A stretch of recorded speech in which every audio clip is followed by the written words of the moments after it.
ممبر نور پر جلوہ بار مقتدر شخصیات، جملہ سامعین کرام، السلام علیکم ورحمۃ اللہ تعالی وبرکاتہ۔ الفاتحہ الی حضرت روح النبی الکریم علیہ التحیۃ والتسلیم۔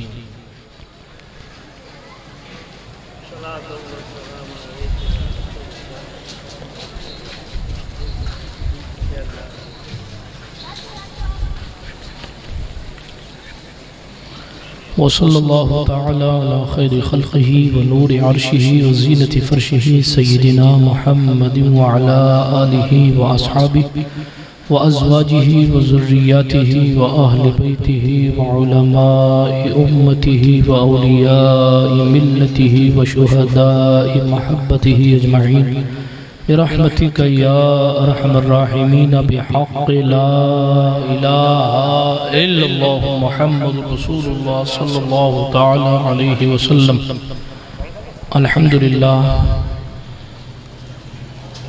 الحمدللہ منشی الخلق من عدم، ثم الصلاة علی المختار فی القدم، امن تذکر جیران بزی سلمی مزجد دمعا جرام مقلت بدمی، مولا یا صلی وسلم دائما ابدا علی حبیبک خیر الخلق کلہم، محمد سید الکونین والثقلین والفریقین من عرب ومن عجم، هو الحبیب الذی ترجى شفاعته لكل هول من الأهوال مقتحم، ثم الرضا عن أبي بكر وعن عمر وعن علي وعن عثمان ذي الكرم والآل والصحب، ثم التابعين لهم أهل التقى والنقى والحل والكرم،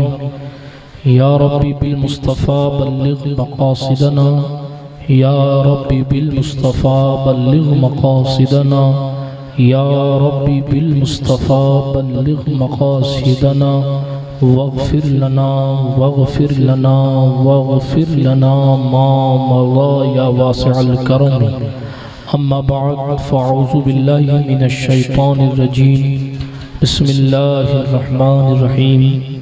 ومن آیاته ان خلق لكم من انفسكم ازواجا لتسكنوا الیہا وجعل بینکم مودة ورحمة، او كما قال الله تعالى في القرآن الكريم، صدق الله العلي العظيم وصدق رسوله النبي الأمين المتين الأمي الكريم الرؤوف الرحيم، ونحن ولا ذلك لمن الشاهدين والشاكرين والآمنين والمطمئنين والحمد لله رب العالمين۔ ہم پہ احمد کا ہو سایہ، ہم پہ اشرف کا کرم، سیدی مختار اشرف باصفا کے واسطے، اے اشرف زمانہ زمانہ مدد نما درہائے بستہ رازِ کلید کرم کشا، سرورہ شاہا کریمہ دستگیرہ اشرفہ حرمت روح پیمبر یک نظر کنسوئے ماں، معین الدین حسن علم پناہ بسوئے ماں، غریباں یک نگاہ پیر پیران میرے میران شاہ جیلاں غوث پاک، ایک نظر داری برحال ماں پریشاں غوث پاک، لی خمسۃ نطفی بہا حر الوباء الحاطمہ، المصطفیٰ والمرتضی وابنہما والفاطمہ، بکار خیش حیرانم اغثنی یا رسول اللہ، پریشانم پریشانم اغثنی یا رسول اللہ، ندانم جست ماوائے ندارم جست مل جائے، توئی خود ساز و سامانم اغثنی یا رسول اللہ، شاہا بے کس نوازی کن طبیبہ چارہ سازی کن، مریض درد عصیانم اغثنی یا رسول اللہ، رضایت سائل بے پر توئی سلطان لا تنہر، شاہا بحر عظیم خانم اغثنی یا رسول اللہ صلی اللہ تعالی علیہ وسلم، الہی خیر گردانی بحق مصطفیٰ و مرتضی و شاہ جیلانی و شاہ سمنانی، آئیے اس مبارک اور مسعود محفل میں کچھ عرض و معروض سے قبل یعنی کہنے سننے سے پہلے اپنے اسلاف کے طریقے کے مطابق بارگاہ رسالت پاک میں جی لگا کر بآواز بلند درود پاک کا تحفہ اس یقین کے ساتھ پڑھیں کہ ہم یہاں بیٹھ کر پڑھتے ہیں، مصطفیٰ مدینے سے خود سنتے ہیں۔ پڑھیے درود پاک۔ اللہم صلی علی سیدنا نبینا مأوانا و ملجانا محمد وعلا آل سیدنا و مولانا محمد صلاة تنجینا بها من جمیع الاحوال والآفات وتقضیلنا بها جمیع الحاجات وتطهرنا بها من جميع السيئات وترفعنا بها عندك على الدرجات وتبلغنا بها أقصى الغايات من جميع الخيرات في الحياة وبعد الممات إنك قريب مجيب الدعوات وأنت على كل شيء قدير۔ شب صبح تک سونا تجھے، دن لہو میں کھونا تجھے، شرم نبی خوف خدا یہ بھی نہیں وہ بھی نہیں، رزق خدا کھایا کیا فرمان حق ٹالا کیا، شکر کرم ترس سزا یہ بھی نہیں وہ بھی نہیں، ڈر تھا کہ اسیاں کی سزا اب ہوگی یا روز جزا، دی ان کی رحمت نے صدا یہ بھی نہیں وہ بھی نہیں، ہے بلبل رنگی رضا یا طوطی نغمہ سرا، حق یہ کہ واصف ہے تیرا یہ بھی نہیں وہ بھی نہیں، نہ سنبھلو گے تو مٹ جاؤ گے اے ہندی مسلمانوں، تمہاری داستان تک نہ ہوگی داستانوں میں، پھر کے گلی گلی تباہ ہو کریں سب کی کھائیں کیوں، دل کو جو عقل دے خدا تیری گلی سے جائیں کیوں، جان ہے عشق مصطفیٰ روز فزوں کرے خدا، جس کو ہو درد کا مزہ نازِ دوا اٹھائے کیوں۔ اللہ سبحانہ و تعالیٰ کا بڑا احسان ہے کہ اس نے ہمیں اور آپ کو اس مبارک محفل میں بیٹھنے کی سعادت اور توفیق مرحمت فرمائی۔ اللہ پاک ہم سب کی حاضری کو شرف قبولیت عطا فرمائے اور اس محفل کو سجانے کے پیچھے جتنے بھی جائز مقاصد ہیں اللہ تعالیٰ تمام مقصدوں کو پورا فرمائے، بالخصوص اس محفل پاک میں ذکر خیر کے صدقے و طفیل اس شادی کو خانہ آبادی بنائے، ہونے والے میاں بیوی میں ایسی محبت عطا فرمائے جیسی حضرت یوسف اور زلیخا کے درمیان عطا فرمائی تھی۔ انسان زندگی میں اس دنیا میں اس عالم اسباب میں اپنے اپنے طور پر زندگی گزار رہا ہے، کسی کو معرفت خداوندی حاصل ہوئی نہیں اور کوئی ابھی تک تلاش کر رہا ہے کہ خدا کہاں ملے گا، کچھ ایسے ہیں جو رب کے وجود ہی کا انکار کرتے ہیں کہ کوئی خدا ہے ہی نہیں، کچھ ایسے ہیں جو اس قدر آگے بڑھ گئے ہیں کہ انہیں ہر ایک خدا ہی دکھتا ہے۔ ایسے دور میں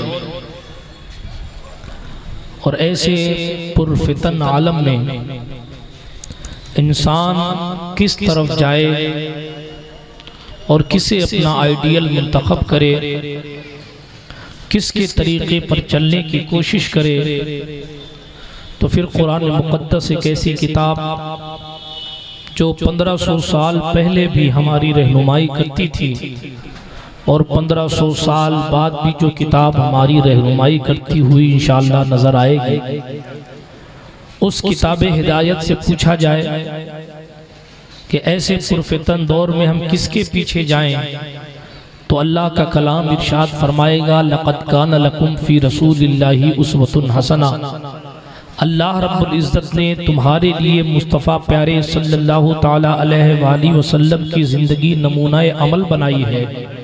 اگر تم چاہتے ہو کہ زندگی کیسے گزاری جائے تو حضور علیہ الصلوۃ والتسلیم کی سیرت پڑھ کے دیکھو کہ مصطفیٰ نے زندگی کیسی گزاری ہے۔ بلفظ دیگر یوں کہہ لیجئے کہ اپنی زندگی کے ہر حال میں مصطفیٰ جان رحمت کو فالو کرنے کی کوشش کریں، آپ صراط مستقیم پر استقامت پذیر رہیں گے۔ پتہ چلا ساری دنیا انسان گھوم لے، لیکن اگر اس کو کامیابی چاہیے، ہدایت چاہیے، سکون چاہیے، عزت چاہیے، شہرت چاہیے، مقبولیت چاہیے، مقام چاہیے، رفعت چاہیے، بلندی چاہیے، غرض کے دنیا کی کوئی بھی نعمت واقعی طور پر اگر کسی کو چاہیے تو اسے ملے گی کہاں؟ تو اقبال نے اپنی فکر کا اظہار یوں کیا کہ محمد سے وفا تو نے تو ہم تیرے ہیں، یہ جہاں چیز ہے کیا؟ یہ دنیا کس چیز کا نام ہے اور دنیا کی اشیاء کس چیز کا نام ہے؟ یار وہ لوح جس پر قیامت تک ہونے والی ساری چیزیں لکھی ہیں وہ بھی تیری ہو جائے گی، شرط یہ ہے کہ تو مصطفیٰ کا ہو جا۔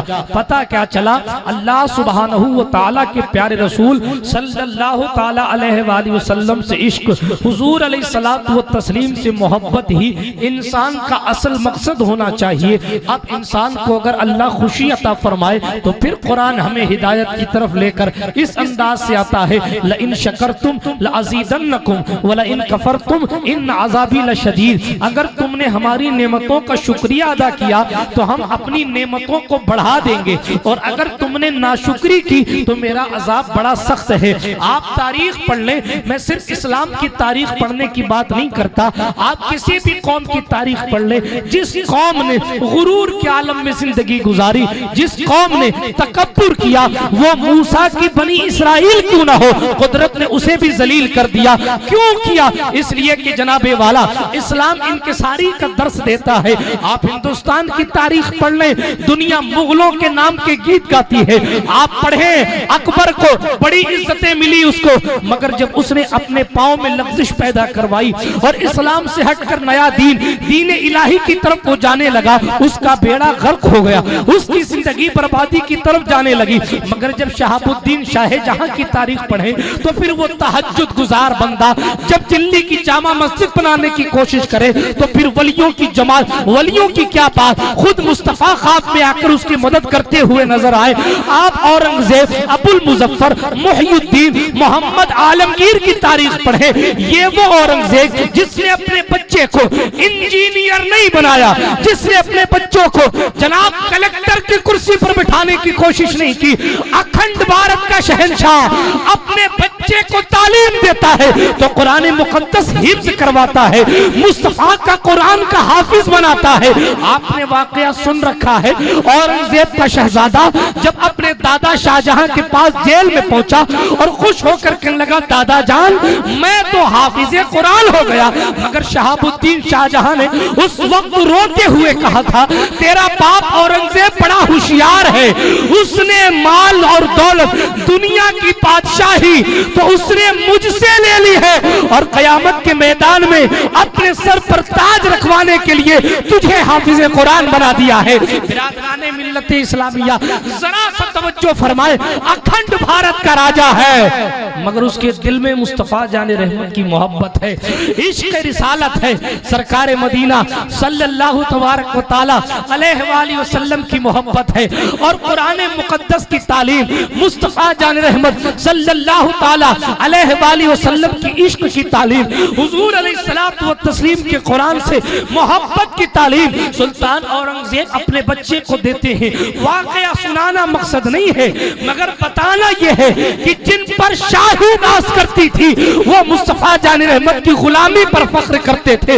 حضور مجاہد دورہ کو جب جیل میں ڈالنے کی بات آئی تھی تو وقت کا مجاہد علامہ سید مظفر حسین کی چوچوی نے کہا تھا، مظفر غیر کے در کی غلامی اب غیر ممکن ہے، شہنشاہی کریں گے ہم غلام مصطفیٰ۔ بات سمجھ آئی؟ آپ ان کی طرف دیکھ رہے ہیں، میری بات سن نہیں رہے، کیوں؟ پہلے نہیں دیکھا انہیں کبھی؟ مجھے بڑا خراب لگتا ہے جب کوئی امپورٹنٹ بات کی جائے اور آپ کا نظریہ کہیں اور ہوتا ہے۔ میں یہاں کوئی ناچ گانے کی بات کرنے تو نہیں بیٹھا، میں بالی ووڈ کے ایکٹر کی فضیلت تو نہیں بتا رہا، میں کائنات کے سب سے امپورٹنٹ پرسن کی بات کر رہا ہوں، اور آپ اپنی توجہ کو مبذول کر رہے ہیں۔ جس مصطفیٰ جان رحمت صلی اللہ تعالیٰ علیہ وآلہ وسلم کا نام لینے کے لیے اس شاخ نے کہا ہزار بار بشویم دہن ز مشک و گلاب انوز نام تو گفتن کمال بے ادبیس، ہزار بار اگر مشک اور گلاب سے اپنی زبان کو دھو لوں پھر بھی محبوب آپ کا نام اتنا پاک ہے کہ اس ہزاروں بار دھونے کے باوجود بھی آپ کا نام لیتے ہوئے میں بے ادبی تصور کرتا ہوں۔ یہ حضور علیہ السلام کی شان ہے۔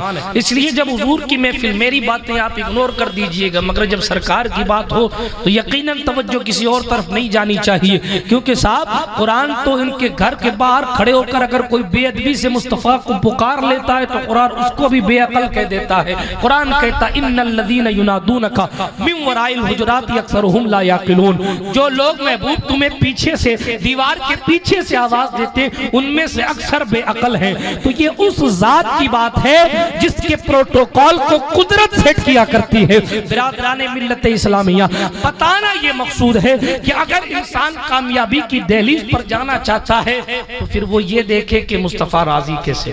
اب اللہ اگر خوشی کا ماحول عطا فرمائے تو اس وقت بندہ ایسا نہیں کہ اتنے پھولے سمائیں اتنے پھولے سمائیں اتنے پھولے سمائیں کہ اللہ رب العزت جل مجدہ الکریم کو ناراض کر بیٹھے، ہرگز نہیں۔ اب آپ توجہ فرمائیں ایک لمحے کے لیے، جب ہمیں حکم یہ ہے کہ زندگی کا جو بھی قدم اٹھے اللہ کی رضا کے لیے اٹھے، رسول اللہ کی رضا کے لیے۔ کل میں نے ایک معروف کرخی کا قصہ سنایا تھا، حضرت معروف کرخی رضی اللہ تعالیٰ عنہ مونچھیں سیٹ کروا رہے تھے اپنے، تو حاجی صاحب نائی چلا رہا تھا کینچی، لیکن جب وہ کینچی چلا رہا تھا تو سرکار معروف کرخی کے ہونٹ ہل رہے تھے کیونکہ وہ اللہ کی تسبیح کر رہے تھے۔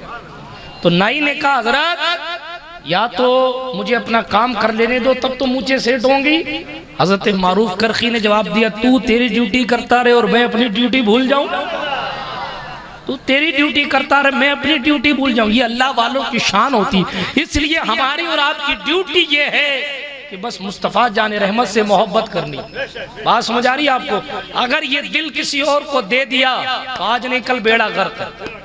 بات سمجھ آ رہی ہے کہ نہیں آ رہی ہے؟ ہاں، جس نے حضور سے دوری اختیار کی آپ دیکھیں اس کا بیڑا غرق ہوا، اس کی زندگی خراب ہو گئی۔ مصطفیٰ جان رحمت علیہ السلام و تسلیم سے جس نے عشق کیا، جس نے حضور علیہ السلام سے سچی محبت کی، وہ کسی بھی گاؤں ڈھانی کا ہو اللہ اس کے نام کو اجاگر کرتا ہے، اور اگر نام بظاہر اجاگر نہ بھی ہو تو بھی رب کعبہ کے دربار میں ان کے مقام اس قدر بلند ہوتے ہیں کہ کوئی اندازہ نہیں لگا سکتا۔ میں نے اس لیے کہا کہ نام بلند رہا ہوں کیونکہ سرکار صوفی امید الدین فرماتے ہیں درویش نہ آست کے مشہور جہاں، درویش وہ نہیں ہے جو جہان میں مشہور، پھر کون درویش آست کے بے نام و نشان۔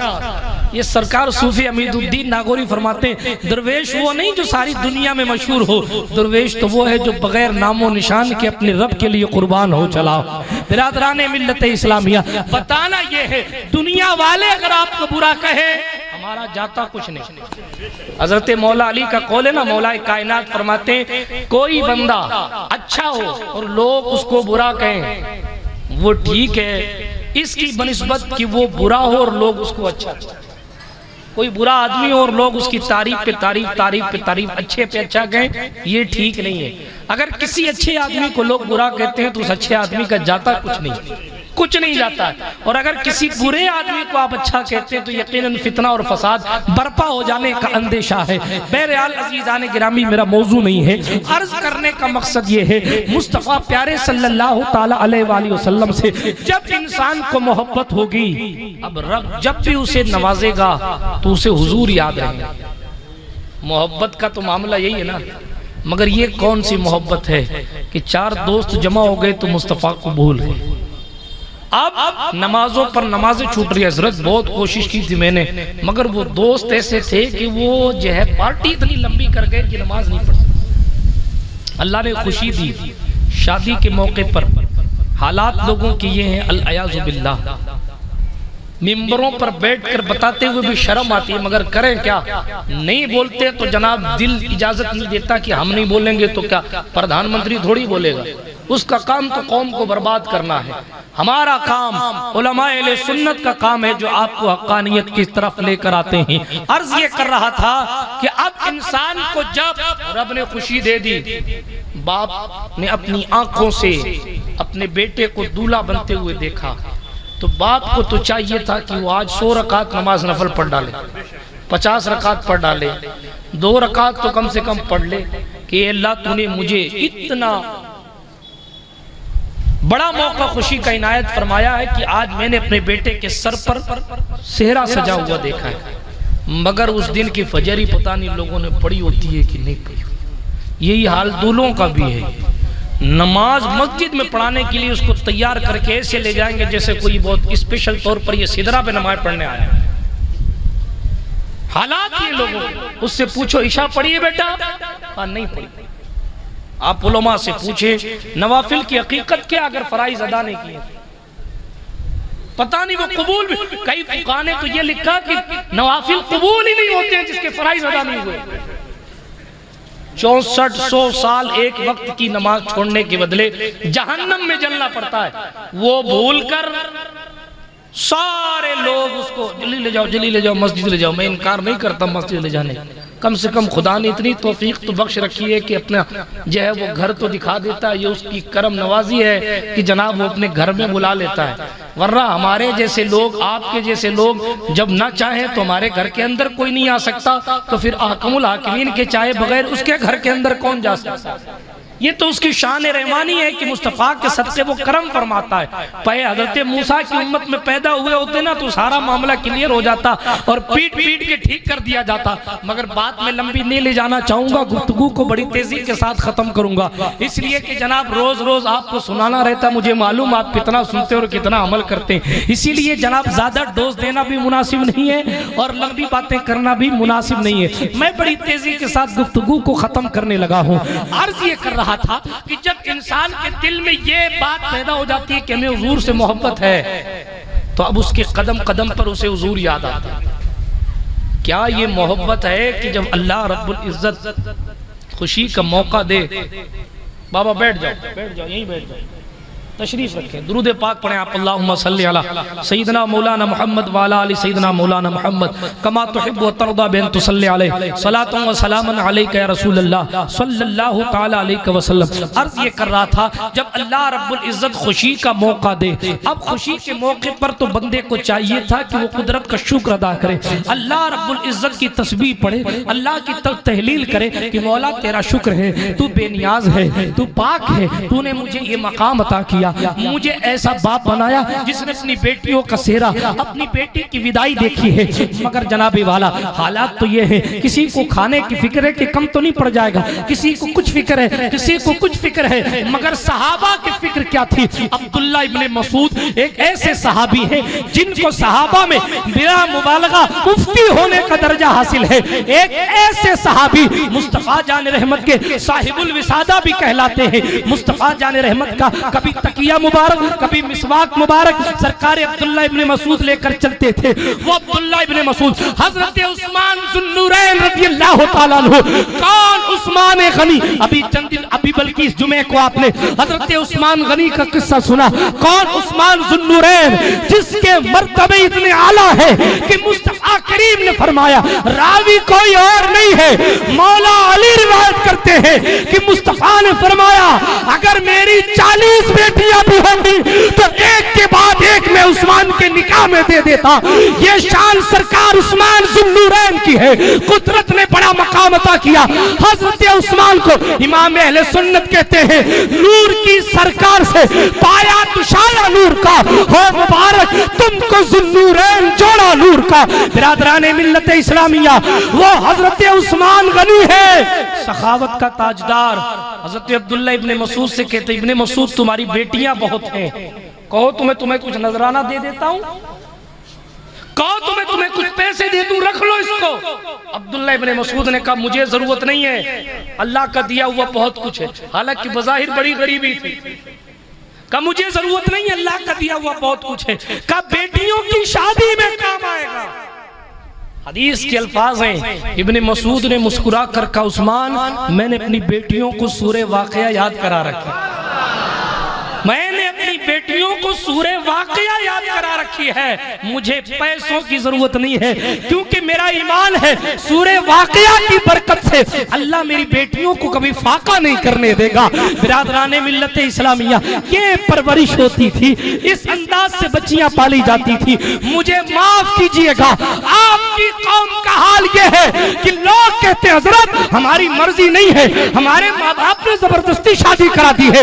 میں صاف لفظوں میں کہنے والا آدمی، مجھے کسی کی پرواہ و ڈر نہیں ہے، مگر یہ سراسر جرم ہے کہ آپ کسی بھی بچی یا بچے کی شادی اس کی مرضی کے بغیر کراتے ہیں۔ اگر کبھی خدا نہ خواستہ کسی نے قاضی کے سامنے کہہ دیا مجھے قبول نہیں ہے تو عزتوں کے جنازے نکل جائیں گے۔ اس لیے بہتر یہ ہے 10 بار نہیں 20 بار اپنی بیٹی سے پوچھا کرو کہ تجھے وہاں رشتہ کرنا ہے کہ نہیں کرنا ہے، تیرا دل چاہتا ہے کہ نہیں چاہتا ہے۔ اگر وہ انکار کر دے، میں بڑی ونمرتا کے ساتھ کہتا ہوں، بڑی خلوص دلی کے ساتھ کہتا ہوں، آپ کے مستقبل کی اچھائی کے لیے کہتا ہوں، اگر وہ منع کرے عزت آپ کے گھر کے اندر کی ہے، آپ ہرگز اس کا رشتہ مت کریں۔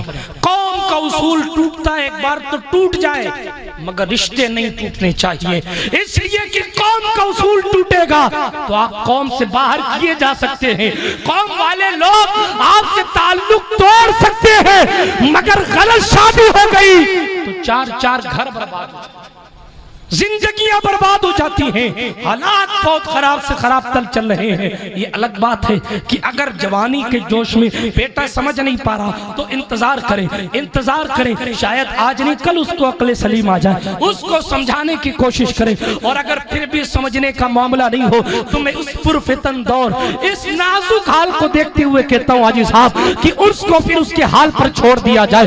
آپ کی بے عزتی نہیں ہے اس میں کہ جناب فلاں صاحب بیٹی نے کہا میرا وہاں رشتہ کرا دو تو باپ نے کرا دیا، کوئی بے عزتی نہیں ہے، مگر بیٹی گھر چھوڑ کے چلی گئی تو اس میں پورے شہر میں بے عزتی۔ بات سمجھ آ رہی ہے آپ کو؟ میں ہر ایک سے کہہ رہا ہوں، کوئی ٹارگٹ نہیں، اللہ جانتا ہے، ہر ایک سے کہتا ہوں۔ کیوں کہتا ہوں؟ اس لیے کہ ہماری عزتیں ہمارے ہاتھ ہیں۔ امام اہل سنت اعلیٰ حضرت کی وصیتیں پڑھیں، آج 3 طلاق پہ ہم جھگڑے کر رہے ہیں، آج سپریم کورٹ کے فیصلے کے خلاف کانفرنسیں ہو رہی ہیں، مگر اعلیٰ حضرت نے لکھا تھا لوگوں اپنے معاملات کورٹ کچہری میں لے جانے کے بجائے علماء کے پاس لے جانا، یہ وصیت تھی۔ اگر اس پہ عمل کیا جاتا تو شاید آج ہمیں کورٹ کے جج کی ضرورت ہی نہیں پڑتی۔ آج رام لال شام لال فیصلہ کرتے ہیں کہ طلاق واقع ہوئی کہ نہیں ہوئی، اسے کیا معلوم کہ طلاق کا لغوی معنی کیا ہے، مگر ہم مجبور ہیں کیونکہ ہم نے علماء کی طرف رجوع نہیں کیا۔ وہ پہلا دور تھا کہ مسجدوں میں بھی جناب قاضی بیٹھا کرتے تھے، وہ پرانا دور تھا کہ مسافر آ جائے تو اس کی پناہ گاہ کہیں اور نہیں مسجد ہوا کر۔ بہت سے اولیاء کرام ایسے گزرے جن کی آرام گاہ یا تو قبرستان ہوتی تھی یا تو مسجد ہوتی تھی۔ یہ ولیوں کی تاریخ ہے، ولیوں کی تاریخ۔ خود غریب نواز کے زمانے میں لکھا ہے کہ اکثر اگر آپ کہیں تشریف لے جاتے تو قبرستان میں جو ہے وہ سرکار غریب نواز ایک روایت کے مطابق آرام فرمایا کرتے تھے۔ موضوع بدل جائے گا، مگر بتانا مقصود یہ ہے کہ اس پرفتن دور کو دیکھتے ہوئے آپ نازک استھتی کو بڑی سنجیدگی کے ساتھ ہینڈل کرنے کی کوشش کیا کیجئے۔ اب وہ دور چلا گیا جس میں ٹھگرائی کے ساتھ فیصلے سنا دیے جاتے تھے، اب یہ کیا ہوتا ہے، یا تو تعلق نہیں ہوتا یا تو پھر رشتہ ٹوٹ جاتا ہے، سال بھر بعد، 2 سال بعد، 3 سال بعد، 4 سال۔ کیا فائدہ اپنی ناک رکھنے کے لیے آپ نے اپنی اولاد سے بددعائیں لی، کیا فائدہ؟ اگر آپ نے پرورش ایسی کی ہو کہ آپ کی بیٹی آپ نے ہاں کہہ دیا تو ہاں ہے، آپ نے نہ کہہ دیا تو نہ ہے، آپ کو پورا اختیار، مگر معاف کیجئے گا اکثر پرورشیں ایسی نہیں ہیں۔ صاف لبو لہجے میں کہہ رہا ہوں، اکثر پرورش ایسی نہیں ہے۔ نیک سے نیک لوگ چاہتے ہیں کہ نہیں ہمیں دکھایا جائے کون سی لڑکی ہے، ہمیں بتایا جائے کہ کیوں اس سے ہماری شادی کی جا رہی ہے۔ پڑھا لکھا طبقہ، جاہل طبقہ، مڈل کلاس طبقہ اس مرض میں بڑے بڑے مبتلا ہیں۔ اس مرض سے چھٹکارے کا صاف سیدھا راستہ یہی ہے کہ آپ اپنے گھر کی 4 دیواری کے اندر لڑ لیں، جھگڑ لیں، مباحثہ کر لیں، سوال کر لیں، جواب دے لیں، مگر عزتیں بچانی ہے تو گھر کی 4 دیواری کے باہر وہی فیصلے آئے جس پر سب متفق ہوں۔ بات سمجھ آ رہی ہے؟ آپ کے حالات میں جو دیکھ رہا ہوں اور جس طریقے سے لوگ میرے پاس آتے ہیں، حاجی اقبال صاحب میرے پاس بیٹھے رہتے ہیں، اس کا مطلب یہ تو نہیں کہ میں اوروں کی باتیں نہیں سنتا، یا اوروں سے میرا تعلق نہیں. لوگ اپنے گھر کے حالات اور اپنی پریشانیاں کوئی فون پر، کوئی اکیلے میں آ کے، کوئی کہاں آ کر بتاتا ہے. میرا کام یہ ہے کہ صاحب آپ کو سولوشن دینا. آپ عمل کریں تو آپ کی مرضی، نہ کریں تو میرے خاندان کا کچھ جاتا نہیں ہے. بتانا صرف مقصود یہ ہے کہ صاحب مصطفیٰ جان رحمت کی شریعت میں ہرگز کوئی زور زبردستی نہیں. قاضی کو پاور دیا اسی لیے گیا ہے کہ وہ پبلک کے بیچ میں پوچھے کہ تو نے قبول کیا کہ نہیں کیا. حق تو یہ ہے، آپ مولانا عبدالحق صاحب سے پوچھو. مفتی فتویٰ دیتا ہے کہ اگر قاضی جائے عورت کے پاس اور حاجی صاحب اگر وہ زور زور سے رونے لگے تو مفتی کو حق ہے وہ کینسل کر دے گا. کیوں؟ اس لیے کہ السکوت کالرضا. اگر خاتون دلہن اگر چپ ہے تو رضامندی سمجھی جائے. اگر وہ یہ کہے بھی نہ کہ میں نے قبول کیا تو بھی رضامندی. چپ ہے، دھیرے دھیرے روتی ہے، میڈیم آواز میں روتی ہے، دھیرے دھیرے روتی ہے تو بھی قبول ہے. میڈیم آواز میں روتی ہے تو بھی قبول ہے. اور اگر بہت زیادہ چیخ کے روتی ہے تو ویریفیکیشن ہوگا کہ راضی ہے کہ نہیں. اتنا احتیاط شریعت نے برتا ہے. بات سمجھ آ رہی ہے آپ کو؟ گھروں کو، خاندانوں کو برباد کرنے سے اچھا ہے کہ اولاد کے دل کی حالات کو. وہ اور دور تھا جس میں پرورش اتنی اچھی ہوتی تھی. شیخ کرمانی کی بیٹی سے شیخ کہیں بادشاہ کا بھی رشتہ موجود ہے، بادشاہ کے بیٹے کا رشتہ موجود ہے، اور ساتھ ہی ساتھ ایک غریب ہے جو نمازوں کا پابند ہے، میں اس کا رشتہ لے کر آیا ہوں. تو کس کے رشتے پر جانا چاہتی ہے؟ تو بیٹی کہے ابا جان آپ جہاں چاہو میرا نکاح کر دو. ایک طرف غریبی کا پتلا ہے، دوسری طرف جناب والا بادشاہ کا گھر بار دربار ہے. مگر شیخ کرمانی کہتے مجھے تو وہ مسجد کا نمازی پسند ہے. اللہ اکبر. کہا ٹھیک ہے ابا جان پھر آپ میرا نکاح اسی سے کر دیجئے. وہ اور لوگ تھے، ان کی پرورشیں اس قدر کی گئی تھی کہ صاحب جب شادی کے بعد وہ اپنے شوہر کے گھر پہنچی، واقعہ کچھ اس طرح ہے. آدھی سوکھی روٹی کا ٹکڑا دیکھا، کہنے لگی میرے باپ شیخ کرمانی سے میں نے تو یہ امید لگائی تھی کہ اس نے میرا نکاح کوئی بہت اچھی جگہ نیک آدمی کے ساتھ کیا ہوگا، مگر بات سمجھ نہیں آئی، یہاں تو ایک عجیب انسان کے ساتھ میرا نکاح ہو گیا. کہا عجیب کیوں؟ میں نمازوں کا پابند ہوں، اللہ کے گھر کی خدمت کرتا ہوں، اس میں تجھے کون سی بات عجیب لگی؟ کہنے لگی یہ آدھی روٹی کا ٹکڑا کیوں رکھا ہے؟ کہا صبح کھانے کے لیے رکھا ہے، آدھی ابھی کھاؤں گی آدھی صبح کھاؤں گی. ابھی کھانے کے لیے رکھا ہے. اللہ اکبر. ابھی کھا لیا صبح کھانے کے لیے رکھا ہے. تو اس نے پلٹ کر کہا یہی تو میں جاننا چاہتی ہوں کہ تمہارا توکل اور اللہ کی ذات پہ بھروسہ کہاں گیا؟ جو رب رات کو آدھی روٹی دے سکتا ہے وہ صبح کو نہیں دے سکتا. میں سمجھتی تھی کہ تو بڑا متوکل آدمی ہے. عزیزان گرامی وہ دور چلے گئے. یہ بات اب کتابوں میں اچھی لگتی ہے. وہ کسی مفکر نے کہا تھا دین کتابوں میں ہے، دیندار قبروں میں ہے، ہم تو بس یہی چل رہے ہیں. عزیز ملت اسلامیہ بات یہ کر رہا تھا. وہ اور لوگ تھے جن کے رشتے اس انداز سے طے ہوتے تھے. اسد الدین شیرکو کے بھائی نجم الدین کا رشتہ طے نہیں ہوا. ایک مدت گزر گئی. اسد الدین کہتے تھے کہ سنو بھائی رشتہ کیوں نہیں کر لیتے؟ بادشاہ کی بیٹی کا رشتہ ہے قبول کر لے. کہا نہیں وہ میرے لیول کی نہیں ہے. کہا وزیر الملک کی بیٹی سے رشتہ کرا دوں. کہا نہیں وہ بھی میرے برابر کی نہیں ہے. کہا پھر تو کیسی بیوی چاہتا ہے، کیسی عورت چاہتا ہے؟ آج لڑکے سے اگر پوچھا جائے تو اس کا دل اندر سے کہے گا زبان سے کچھ بھی کہے اللہ ماشاءاللہ کہ پیسے ہو اتنے، کم سے کم یہ دہیج میں مل جائے. موٹر سائیکل تو بہت اچھی بات ہے جناب، اگر کار مل جائے تو اور اچھی بات ہے. مگر جناب والا یہ اسلامیات میں سے تو نہیں ہے. بلکہ کسی کہنے والے نے تو یہ کہا کہ باپ بیٹے کا اپنے بیٹے کو کوئی چیک سمجھ رکھتا ہے کہ صاحب میں وہاں شادی کروں گا جس کے گھر کے باہر چمچماتی ہوئی انووا کھڑی ہو. یہ میں بہت پہلے تقریر اس پر کر چکا ہوں، میں باتوں کو طویل نہیں کرنا چاہتا. کسی شاعر نے کہا تھا سمدھی تلاش کرتے ہیں وہ ہائی رینک کا، سمدھی تلاش کرتے ہیں وہ ہائی رینک کا. بیٹے کو سمجھ رکھا ہے چیک اسٹیٹ بینک کہ یہ اس کو میں لگاؤں گا تو لڑکی والے مجھے پیسے دیں گے. ہائے ہائے ہائے، یہ مصطفیٰ والوں کا طریقہ تو نہیں تھا. رشتے کیسے طے ہوتے تھے سنیں. نجم الدین سے پوچھا اسد الدین بھائی نے، کہا یہ بتاؤ بادشاہ کی بیٹی سے تو شادی کرنے کو تیار نہیں، وزیر کی بیٹی سے تو شادی کرنے کو تیار نہیں، کس لڑکی سے شادی کرے گا؟ اس نے فوراً جواب دیا وہ خاتون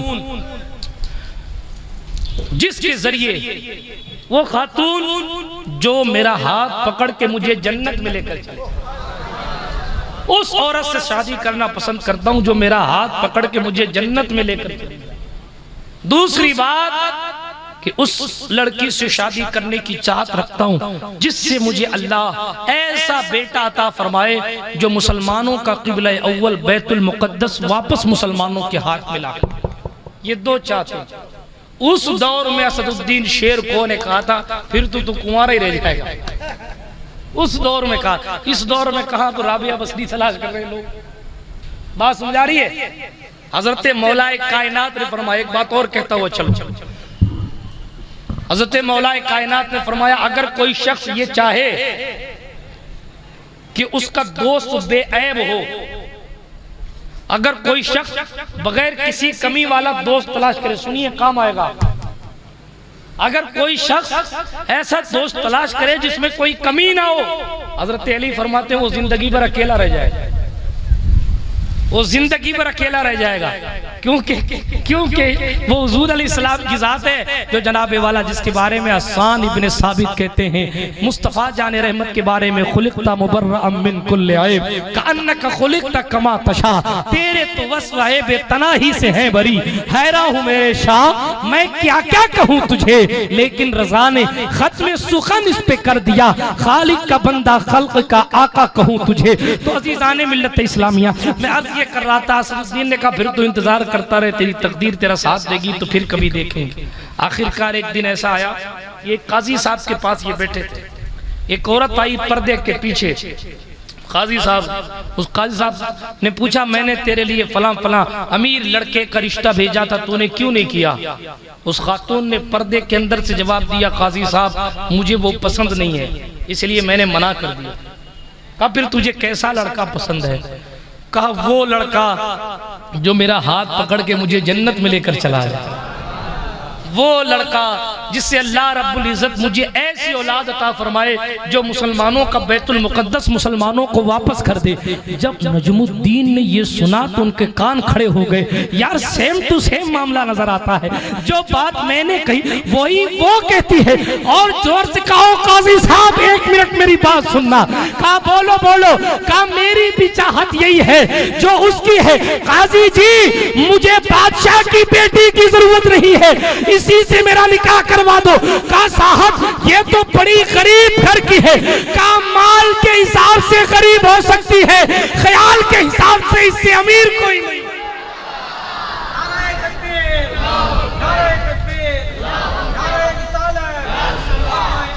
ہمارے ٹھیکیدار صاحب تقریر وقریر نہیں سنتے، نان کٹائی پہ رہتے، درود شریف پڑھے اللہم صلی علی سیدنا جد الحسن والحسین وعلی آل سیدنا جد الحسن والحسین وانزلہ المقعد المقرب عندک یوم القیامہ۔ بکرا منڈی میں یہ الارم ہوتا ہے تقریر ختم کرنے کا، بڑی تیزی کے ساتھ گفتگو میں ختم کر دوں، واقعہ پورا کر دوں۔ عرض یہ کر رہا تھا کہ سرکار جو ہے نجم الدین شیخ نجم الدین نے جب بات سنی کا قاضی صاحب میری شادی اسی سے کرا دو، القصہ مختصر جناب والا شادی اسی سے کرا دی گئی۔ جب شادی کرائی گئی معلوم ہے آپ کو ان کی کوکھ سے قدرت نے کون سا بچہ ان کو عطا کیا۔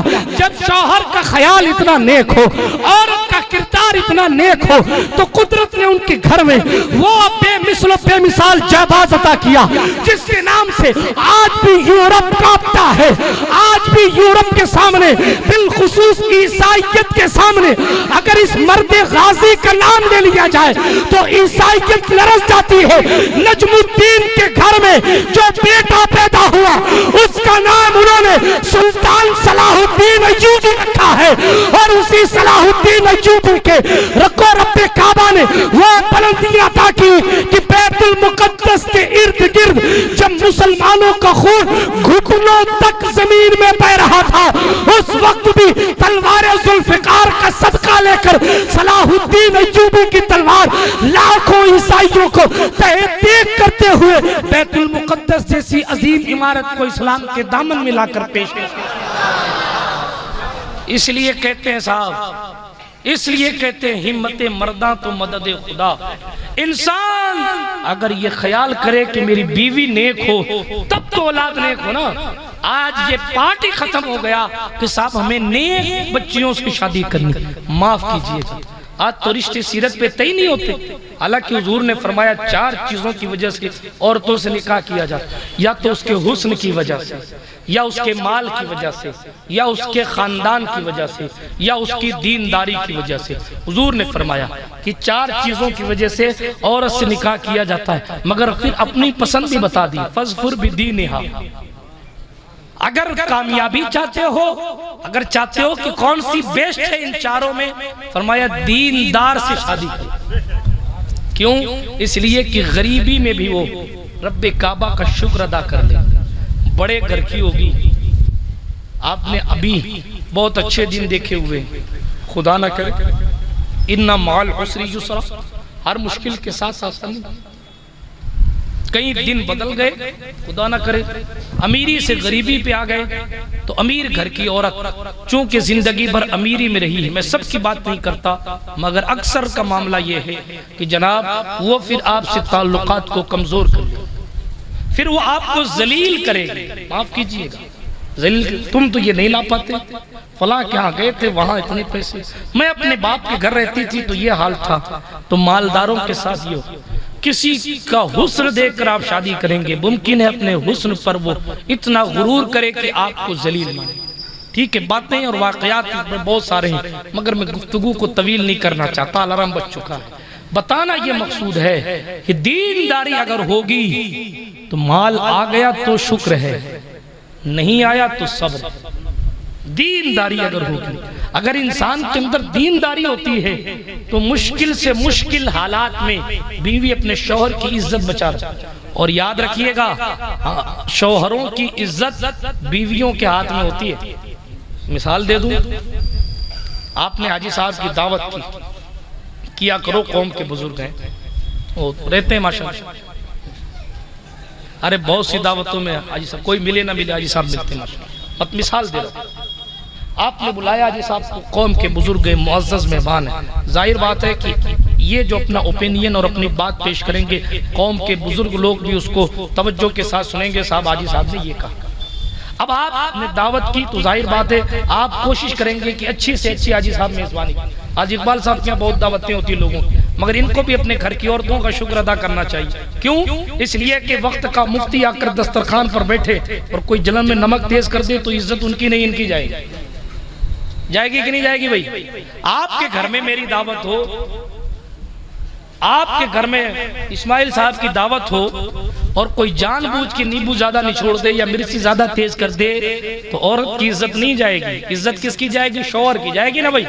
تو اگر انہوں نے امانت داری کے ساتھ کھانا پہنچایا ہے تو بڑا حصہ ان کا ہے اس میں کہ انہوں نے میزبانی کرنے میں آپ کا بھرپور ساتھ دیا، کیونکہ دینداری ہے. اور اگر عزتیں سنبھالنے پر نہ آئے کوئی تو ایسے بھی بہت سارے واقعات ہیں. آپ پڑھئے ابو الحسن خرقانی کے گھر میں اگر ابو علی سینا جائے، اتنے بڑے حساب ان کے نام سے اللہ رب العزت تمناؤں کو پورا فرما دے. ان کے نام کے وسیلے سے، ان کے جبہ مبارک کے وسیلے سے محمود غزنوی کو سومنات پر فتح حاصل ہو جائے، مگر ان کے گھر وہ پہنچے، بہت بڑا فلاسفر پہنچا، کہا حضرت شیخ صاحب ہیں کیا گھر پہ؟ کہا کون شیخ؟ یہاں کوئی شیخ ویک نہیں ہے، کوئی شیخ ہے نہیں. کہا رہے ابو الحسن خرقانی کی بات کرنا. اچھا وہ بہروپیہ بات سمجھ آئی؟ ٹھیک ہے، لیکن بہرحال انہوں نے صبر کیا. وہ قصہ سناؤں گا تو بات لمبی ہو جائے گی، لیکن بتانا مقصود یہ ہے کہ عزتیں جو ہوتی ہیں نا، وہ تو وہ ابو علی سینا جیسا چالاک آدمی تھا، اس نے شیر کو چلاتے ہوئے دیکھ لیا تو مان گیا. ورنہ ہمارے گھر میں اگر کوئی ہو جائے تو لوگ کہیں گے بڑا مولانا بنا پھرتا ہے پورے شہر میں. اور جناب گھر کے اندر کی عزت کا عالم یہ کہ بیوی خود کی کہتی بے روپیہ. بھئی کہیں گے کہ نہیں کہیں گے؟ پتا چلا عزتیں کہیں نہ کہیں آپ کی عورتوں کو قدر کیا کرو. حضرت عمر فاروق کا قصہ ہے نا، حضرت عمر فاروق اعظم کے پاس ایک صاحب آئے تھے اپنی بیوی کی شکایت کرنے. حضرت عمر فاروق اعظم جو اپنی بیوی سے ڈانٹ سن رہے تھے، سر جھکائے، جس کے نام سے ابلیس بھاگ جاتا وہ بیوی کے سامنے سر جھکا کے کھڑا. مغرب نے ہمارے دماغ میں یہ فٹ کر دیا ہے کہ صاحب عورتوں کی سنتا ہے، یہ کوئی جورو کا غلام معلوم ہوتا ہے، کچن میں جاتا ہے، یہ کوئی جو ہے عورت کا خادم. اب ہرگز نہیں. آپ حضور کی سیرت پڑھیں، مصطفیٰ جان رحمت نے روٹیاں پکائی ہیں، خود روٹی پکائی ہے. روایت اس طرح پڑھوں گا تو بات لمبی ہو جائے، مگر بتانا مقصود یہ ہے کہ جناب کام میں ہاتھ بٹانا. حضور علیہ السلام حضور علیہ السلام نے بستر دھوئے اپنے ہاتھ سے، اپنے ہاتھ سے بستر دھوئے. آج تو پلیٹ دھونے میں بھی ہم شرم محسوس کرتے ہیں، پلیٹ دھونے میں شرم، کوئی دیکھ لے چھپ چھپ کے دھوتے، کوئی دیکھ لے گا تو بے عزتی ہو جائے گی. حضور کی سیرت کا بات یہ عرض کر رہا تھا کہ حضرت عمر فاروق اعظم سن رہے سر جھکا، جس عمر کی شان یہ ہے. آپ نے مسند ابو یعلا کی روایت سنی ہے نا کہ ایک کھیل دکھانے والا کھیل دکھا رہا تھا، اور کھیل دکھاتے دکھاتے حضرت عائشہ صدیقہ ام المومنین حضرت عائشہ صدیقہ رضی اللہ تعالی عنہا ایک ایسی سن لیں. حضرت عائشہ صدیقہ، آج کل لوگ ماحول خراب کرنے کی کوشش کر رہے ہیں، آج کل جناب ام المومنین کی شان میں بھی گستاخیاں کر رہے لوگ. ان بدبختوں کو بتاؤ ہم اہل سنت ہیں، ہمارا ایمان یہ ہے کہ مصطفیٰ کے نالین شریف میں اگر مچھر کا خون لگ جائے تو جبریل آ کر کہتے ہیں مصطفیٰ آپ کے نالین میں خون لگا ہے، آپ اس کو اتار دیں تو سیدہ عائشہ کی عزتوں پر پہرا نہ جانے کتنے مقدس لوگوں نے دیا ہوگا. بات یہ بتانا مقصود ہے، مصطفیٰ کریم نے فرمایا آدھا دین تم میری عائشہ سے سیکھ لیں. یہ شان حضرت عائشہ صدیقہ رضی اللہ تعالیٰ عنہ، حضور کی اتنی محبوب بیوی کہ حضور علیہ السلام کی آخری سانس بھی ان کی مقدس گود میں نکلی. بخاری شریف میں حدیث ہے. بہرحال بتانا مقصد یہ اس وقت نئی آئی تھی مدینہ شریف میں. حضور اس وقت آیت حجاب غالباً نازل نہیں ہوئی تھی، یا جو بھی پردہ کرنے کا انداز رہا ہو. روایت کے مطابق حضور علیہ السلام کے کندھے پر اپنا سر، اپنی جو ہے اپنا منہ شریف رکھ کے وہ کھیل دیکھ رہی تھی حضور کے پیچھے کھڑے ہو کر، اور مداری کھیل دکھا رہا ہے. کھیل دکھاتے دکھاتے آواز آئی بھاگو، سب بھاگنے لگے، کوئی ادھر بھاگ رہا ہے، کوئی ادھر بھاگ رہا ہے، کوئی ادھر. حضرت عائشہ نے بڑی معصومیت کے ساتھ پوچھا یا رسول اللہ سب بھاگ کیوں رہے؟ مصطفیٰ نے مسکرا کر وہ دیکھو سامنے سے عمر آ رہا ہے، وہ سامنے سے عمر آ رہا ہے. عمر کی اتنی دھاک ہے کہ سب کو رفو چکر کر دیا. وہ عمر جس کے آداب پہ شیدہ سقر، اس خدا دوست حضرت پہ لاکھوں سلام. حضرت عمر فاروق اعظم تشریف لائے. اچھا جب قریب آئے، روایت کا مفہوم ہے جب قریب تشریف لائے نا تو سب بھاگ چکے تھے. حضور کھڑے تھے، حضرت عائشہ صدیقہ کھڑی تھی. جیسے قریب آ رہے تھے حضرت عمر حضور سے، حضرت عائشہ نے کہا یا رسول اللہ ہم کیوں نہیں بھاگتے جب سب بھاگ رہے تھے، ہم کیوں نہیں بھاگتے؟ تو حضرت عمر فاروق امیر المومنین رضی اللہ تعالیٰ عنہ جب قریب تشریف لائے، سر جھکا کے یا رسول اللہ میں نے نہیں بھگایا، میں نے کسی کو نہیں بھگایا، میں نے کسی کو نہیں بھگایا. مصطفیٰ نے اس وقت مسکرا کر کہا تھا عمر اللہ نے تجھے وہ دبدبہ عطا فرمایا ہے جو اللہ اپنے نبیوں کو عطا فرماتا ہے. اگر میرے بعد کوئی نبی ہوتا تو عمر تو ہوتا، جس کے دبدبے کا عالم یہ ہے کہ جس گلی میں داخل ہو جائے عزازیل یعنی ابلیس اپنی گاڑی کا پلیٹ فارم بدل دیتا ہے. اتنا مقدس، معزز، مکرم، محتشم انسان اپنی بیوی کے سامنے سر جھکائے کھڑا، جس نے قیصر و کسریٰ کی ایسی تیسی کر دی، جس نے عیسائیت کو لرزہ برندام کر دیا، جس کی تلوار سے یہودیت اور عیسائیت کانپنے لگی. اس عمر کی شان یہ کہ اپنی بیوی کے سامنے کھڑے ہو کر ان کے سخت جملے سن رہے ہیں. وہ بندہ آیا تھا بیوی کی شکایت کرنے کے لیے، جب دیکھا کہ یہاں بھی کوئی سچویشن ایسی ہے تو واپس چلا گیا. حضرت عمر نے اس کو دیکھ لیا، پھر کچھ دیر بعد حضرت عمر نے اس کو بلوایا، امیر المومنین کی بارگاہ میں حاضر خدمت ہوا. کہا حضور میں آیا اس لیے تھا تاکہ میں اپنی بیوی کو شکایت کروں، مگر میں نے دیکھا آپ خود ہی ڈانٹ سن رہے ہیں تو میں احترام کے ساتھ واپس چلا گیا. حضرت عمر نے مسکرا کر بڑی پیارے انداز میں جواب دیا. حضور کے شاگرد ہیں نا صاحب، بہت محبت کے ساتھ جواب دیا. دراصل میری بیوی کے مجھ پر احسانات بہت زیادہ ہیں، اس لیے اس محسنہ کے احسان کی وجہ سے میں چپ ہو جاتا ہوں. کہ کون سے احسان ہے؟ کہ میری غیر موجودگی میں وہ میری امانت کی حفاظت کرتا ہے، میری غیر موجودگی وہ میرے بچوں کی، میرے مال کی حفاظت کرتی ہے میری امانت. دوسری بات وہ میرے گھر کے کپڑے دھو دیتی. تیسری بات اللہ رب العزت اس کی وجہ سے مجھے حرام کام کرنے سے محفوظ فرماتا. اس نے سر جھکا کے کہا حضور یہ کوالٹیز تو میری بیوی میں بھی ہے. حضرت عمر نے کہا پھر تو بھی سر جھکا کے باتیں سن لیا. ہنسنے کی بات نہیں، عمل کرنے کی بات اگر سچ ہو تو سر جھکا کے سن لینا عمر فاروق کی سنت ہے، اور اگر بات غلط ہو تو صاحب سر اٹھا کے ڈانٹ دینا بھی صحابہ کی سنت ہے۔ مگر حالات یہ ہو گئے کہ سنتے کس پہ ہیں؟ قوم کے حالات تو زیادہ ان کو پتہ ہے، مگر میں اشارے میں بات کر دوں، اگر صاحب بیوی کہے مجھے فلاں پڑوسی کے گھر بیاہ میں جانا ہے، شادی میں جانا ہے، تو وہ اگر منع کرے نا تو اتنی ڈانٹ سنائی جاتی ہے کہ سر جھکا لیتا ہے۔ لیکن بیوی سے کہو کہ پردہ کرے تو کوئی تصور ہی نہیں پردے کا ہمارے یہاں، وہاں بھی ڈانٹ سن لی جاتی، حالانکہ جہاں سننی چاہیے تھی وہاں سنی، جہاں نہیں سننی چاہیے تھی وہاں سن لیتے۔ پردہ داری کا خاص لحاظ کریں، اور انٹرنیٹ سے اپنی بہن بیٹیوں کو جتنا ہو سکے دور رکھیں، اس لیے کہ یہ وہ گندگی ہے جس میں پیر چلا جانے کے بعد پھر عزتیں خراب ہو جاتی ہیں۔ بات صاف لب و لہجے میں عرض کر رہا ہوں، جب اس طریقے سے پرورش کریں گے کہ صاحب بچپنے سے حضور کی نعتوں کا شوق، بچپنے سے اپنے چہرے کو چھپانے کا شوق، بچپنے سے جناب دوسرے غیر مردوں سے اپنے آپ کو دور رکھنے کا شوق، بچپنوں سے بھیڑ سے کنارہ کش ہو کر اپنے مصطفیٰ کو یاد کرنے کا شوق اگر دل میں پیدا ہو جائے گا تو پھر جناب دین ایک ایسی چیز ہے، دینداری ایک ایسی چیز ہے کہ اگر انسان کے اندر داخل ہو جائے تو پھر کڑی سے کڑی مشکل سے مشکل گھڑی میں بھی عورت اپنے شوہر کی عزت بچائے رکھتی ہے۔ آپ نے واقعہ نہیں سنا، دو چند منٹ لگیں گے سنا دیتا ہوں۔ ایک خاتون ہے، ایک عورت ہے، علاقے کے بادشاہ نے اعلان کیا، کیا اعلان کیا کہ سنو اگر کوئی بھی کچھ دے گا اللہ کے نام پر کسی کو تو میں اس کا ہاتھ کٹوا دوں، توجہ، ہاتھ کٹوا دوں، کوئی نہیں دے گا۔ ایک فقیر ایک عورت کے گھر کی دہلیز کے باہر کھڑا ہوا اور کہا اللہ کے نام پر مجھے کچھ دے دو۔ اس رحم دل خاتون نے پلٹ کر کہا میں تمہیں کیسے کچھ دے دوں، کیا تم نے نہیں سنا کہ بادشاہ نے کہا ہے کہ کوئی اگر کچھ دے گا کسی فقیر کو تو میں اس کے ہاتھ کٹوا دوں گا؟ کہا میں نے سنا ہے، مگر یہ بھی سنا ہے کہ بڑی رحم دل ہے، اللہ کے نام پہ مجھے کچھ دے دے میں بھوکا ہوں۔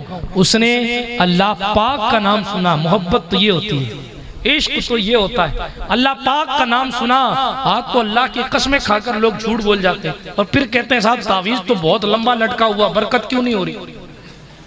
آپ کے عمل کا بھی تو کچھ دوش ہے نا، یہ سارا کام باباؤں نے ٹھیکے میں لے رکھا ہے اور تھوک کے بھاؤ بابا بھی مل رہے ہیں آج کل، کیا کریں؟ لوگ سمجھتے ہیں کہ سارا کچھ یہی ہے، الیاذ باللہ۔ صاحب حضرت مولا علی کا قول ہے، کیا ہے سن لیں، حضرت مولا علی فرماتے ہیں جس کو عمل نے پیچھے کر دیا اس کو نسب آگے نہیں کرے گا۔ یہ اگرچہ تربیت کے لیے ہے، اگرچہ میدان محشر میں حضور فرماتے ہیں سیدہ زہرا کے بچوں کو اسپیشل اتھارٹیز دی جائے گی، مگر حضور علیہ الصلوۃ والتسلیم کا طریقہ تربیت یہی ہے۔ مولا علی بھی تربیت اس انداز میں کر رہے ہیں، لوگوں اپنے نسب پر گھمنڈ کر کے عمل سے پیچھے مت ہٹنا۔ سمجھ آ رہی؟ سیدوں کو کہہ دیا گیا کہ عمل کرو، اور جو ادھار پیر بنے ان کا کیا ہوگا؟ اپنی زندگی میں عمل پیدا کریں، عمل صاف لب و لہجے میں کہتا ہوں، اپنی زندگی میں عمل پیدا کریں۔ نمازوں کو چھوڑ کر کوئی ترقی یافتہ نہیں ہو سکتا، اگر ایسا ہوتا تو صاحب 40 سال تک رات بھر شہنشاہ بغداد عبادت نہیں کیا کرتے، اگر ایسا ہوتا تو 60 سال تک عشاء کی وضو سے فجر کی نماز غریب نماز ادا نہیں کرتے۔ وہ تو کہتے تھے میری رگوں میں امام حسین کا خون ہے تو مجھے سجدے سجود کی کیا ضرورت ہے، مگر نہیں، وہ کر کے بتایا کہ منزل عشق میں تسلیم و رضا مشکل ہے، جن کے رتبے ہیں سوا ان کو سوا مشکل ہے، جس کی قربت رسول سے جتنی زیادہ ہے اس پر ذمہ داریاں بھی، اس کی رسپانسبلٹی بھی اتنی زیادہ ہے۔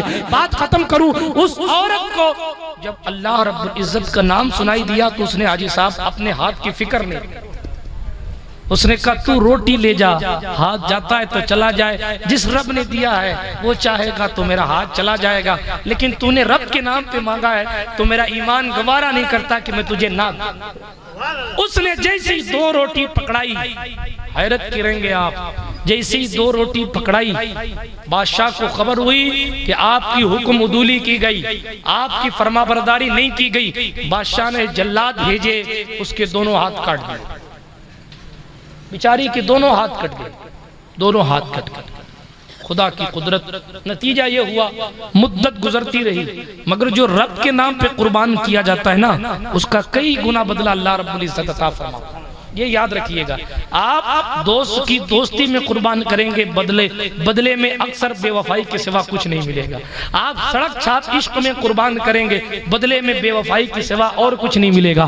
مگر جناب آپ مصطفیٰ جان رحمت کی طرف ایک قدم چلیں گے مصطفیٰ شان رحمت للعالمین کے ساتھ. آپ کی طرف مصطفیٰ جان رحمت کی شان اس قدر مائل رہتی ہے کہ آپ قبر میں لیٹ کر بھی مصطفیٰ نے رب حبلی امتی کی صدائیں لگائی ہیں. میں کل اس موضوع پہ گفتگو کر چکا ہوں اس لیے میں دوبارہ پلٹوں گا نہیں اس طرف. بتانا مقصود یہ کہ حضور ہمیں پہنچ چاہتے ہیں. آپ کبھی وفا کی تاریخ پڑھے تو کبھی ایسی تاریخ پڑھ کے بھی دیکھیں جو معراج میں بھی ہمیں نہ بھولے, جو قبر کے اندر لیٹ کے بھی ہمیں نہ بھولے جناب, جو حشر کے میدان میں بھی ہمیں نہیں بھولیں گے. ہاں کرسی لگی ہوگی مگر حضور کہیں گے مولا تیری کرسی تو نے عزت دی, بڑا شکریہ تیرا, مگر اس وقت تک میں محمد تیری دی ہوئی اس کرسی پر نہیں بیٹھوں گا جب تک میرا ایک ایک امتی جنت میں نہیں چلا جائے گا. اعلیٰ حضرت کہتے ہیں نا وسعتیں دی ہیں خدا نے دامن محبوب کو, جرم کھلتے جائیں گے اور وہ چھپاتے جائیں گے, پیش حق مزدہ شفاعت کا سناتے جائیں گے, آپ روتے جائیں گے ہم کو ہنساتے جائیں گے. برادران ملت اسلامیہ اب معاملہ یہ ہوا اس عورت کا کہ اس نے ہاتھ تو کٹوا لیے, زندگی گزر رہی. ایک دن ایسا بھی آیا کہ بادشاہ نے اپنی ماں سے کہا کہ میں ایک اور شادی کرنا چاہتا ہوں, تجھے کوئی خوبصورت لڑکی کا پتہ؟ اس نے کہا فلاں فلاں علاقے میں ایک انتہائی حسین و جمیل خوبصورت لڑکی رہتی ہے مگر ایک عیب ہے. اس نے کہا کیا کیا؟ اس کے دونوں ہاتھ کٹے ہوئے, ایک عیب. بادشاہ نے کہا خوبصورت ہے ماں؟ کہا. اس ماں کے دل میں قدرت نے پیار ڈال دیا. ماں نے کہا بیٹا خوبصورت بہت ہے. بادشاہ نے کہا تو کہتی ہے تو مجھ سے شادی کرنے کو تیار. وہ کٹی ہاتھ والی عورت اب رانی بن گئی. جب رانی بن گئی محل میں آئی, کافی وقت گزرا. وقت گزرنے کے بعد جناب والا وہ حاملہ بھی ہوئی مگر بادشاہ جو ہے وہ نکل گیا تھا جو ہے وہ کسی مشن پر, اور جو اس کی بیویاں تھیں وہ اس کی سوتن ہو گئیں. ظاہر بات ہے عادت کے مطابق اس سے جلن, چونکہ بادشاہ کا میلان اس حسین کی طرف زیادہ تھا اس لیے جناب لوگوں نے جلن کیا, اور دوسری بیویوں نے اور بھی دربار کے کچھ لوگوں نے کہ صاحب ایک چھوٹے خاندان کی لا کر بادشاہ نے اس کو اتنا مقام دیا ہوا. القصہ مختصر, بادشاہ جب مشن پہ گیا حملہ کرنے کے لیے گیا تو پیچھے سے بادشاہ کو لوگوں نے خبر بھیجی کہ صاحب یہ تیری عورت نے تو کسی اور کے ساتھ منہ کالا کیا ہے اور ایک بچہ بھی اس کے ہو گیا. اعوذ باللہ. جب یہ خبر بادشاہ تک پہنچی تو اس نے کوئی تحقیق نہیں کی, اپنی ماں کے نام قتل اور قتل کے کہا کہ اس ہاتھ کٹی عورت کو گھر سے محل سے باہر نکال دو, اور محل سے باہر اس کو کیا کرو کہ ایک کپڑا لو اور اس کپڑے کو پیٹ پہ باندھ دو, اور پیٹ پہ باندھ کے اس کا بچہ اس میں ڈال, چونکہ ہاتھ تو نہیں پکڑ تو سکتی نہیں اور اکیلی جنگل میں پھینکنا ہے اس کو تو پھر وہ پکڑ نہیں سکتی. کہا اس طریقے سے اس کو کپڑا باندھ دو اور یہاں اس کا بیٹا لٹکا دو اور لٹکا کے پھر اس کے بعد چھوڑ دو, اس کو جنگل میں لے جا کے سپاہیوں سے کہو اللہ اکبر. ماں نے جب اس کے بادشاہ کے اپنے بیٹے کے جملے سنے اس نے اسی پر عمل کیا. اس غریب ہاتھ کٹی ہوئی عورت کا بیٹا اس کی پیٹ پر ایسا باندھ دیا گیا اور باندھ کے اس کو جنگل میں چھوڑ دیا گیا. بھوکی پیاسی اکیلی وہ جنگل کی راہوں میں بھٹک رہی ہے مگر وہ کہتے ہیں لوگ جس کا کوئی نہیں ہوتا اس کا خدا ہوا کرتا ہے. القصہ مختصر, وہ پانی پینے کی چاہت میں ایک ندی کے کنارے گئی. ظاہر بات ہے اس کو جب ندی سے پانی پینا ہے تو وہ جھکے گی. جیسی وہ خدا کی بندی جھکی پانی پینے کے لیے, یہ بچہ یہاں سے گر کے ندی میں چلا گیا. اب ہاتھ تو ہے نہیں کہ اپنے بیٹے کو پکڑ لے. ماں سب کچھ برداشت کر سکتی ہے اور اس نے ابھی تک سب کچھ برداشت کیا.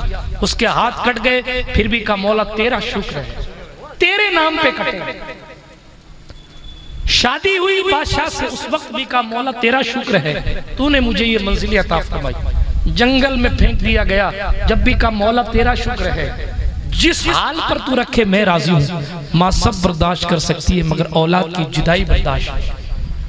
جیسے ہی اس بیچاری کا بچہ اس ندی کے اندر گرا اس کی چیخ نکل کہ میرے اللہ میرے بچے کو بچا. ہاتھ تو ہے نہیں جو بچے کو پکڑ سکے. بتاتے ہیں روایتوں میں آتا ہے کہ جب ایک ماں دل سے دعا کرتی ہے تو خدا کا عرش ہل جاتا ہے. بیٹے کو اگر بایزید بستامی بننا ہو تو اپنی ماں سے دعائیں لیں.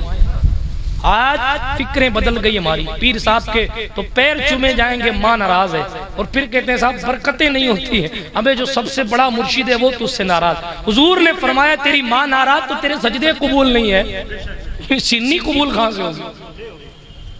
ماں ناراض، فرمایا تیری عبادت قبول نہیں ہے تو پھر جناب والا چادر پیش کرنا قبول کہاں سے ہوگا؟ تیری تبلیغ کا کیا ہوگا؟ داڑیاں رکھنے سے کوئی متقی نہیں ہوتا، یاد رکھیں۔ اقبال بولا خرد نے کہہ بھی دیا لا الہ تو کیا، دل و نگاہ مسلمان نہیں تو کچھ بھی نہیں، دل کو مسلمان بنائے۔